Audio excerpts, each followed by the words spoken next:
Hello everyone, this is Ryan and you are watching Cultivate TV.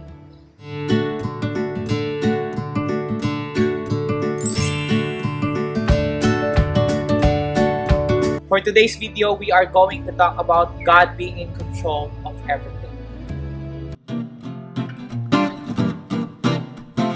I know it's challenging for all of us to face this new normal, but today let me remind you that God is always in control. He knows and He sees from heaven what is happening. So I believe that God will continue to protect us, He will continue to sustain us, and He will never leave us alone in this battle. And you know what? I realized that we can trust God at all times because He is a powerful God. He is the God of impossible things and nothing's too hard for Him. In fact, He can do all things. In the first chapter of Genesis, we can see that God created everything.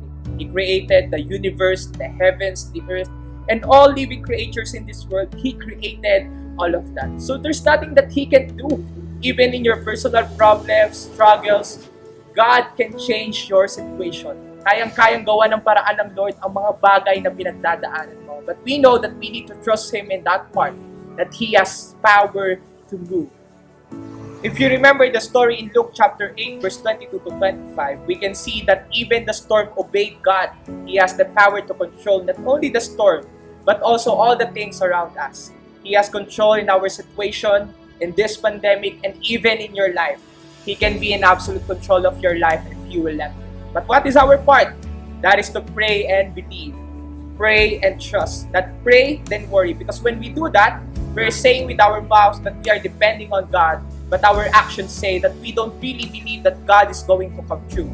So we're going to have a backup plan just in case He doesn't have any. Worry proves that you don't believe God, that He can take care of you. So stop worrying and start living a life of faith that God is always in control.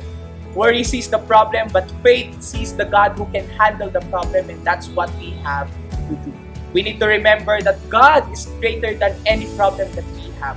God is greater than this pandemic.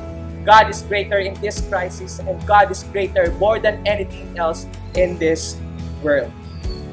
God will make a way where there seems to be no way. So fear not, because God is always with you.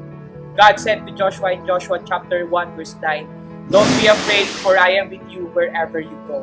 Alam ng Lord kung anong laban ang haharapin ni Joshua. That's why God reminded him to fear not. And that was the confidence na dinala ni Joshua sa bawat laban niya, na hindi niya kailangang matakot dahil kasama niya ang Diyos. And let me remind you that God is already in our future. He knows what will happen, and He knows when and how this will end.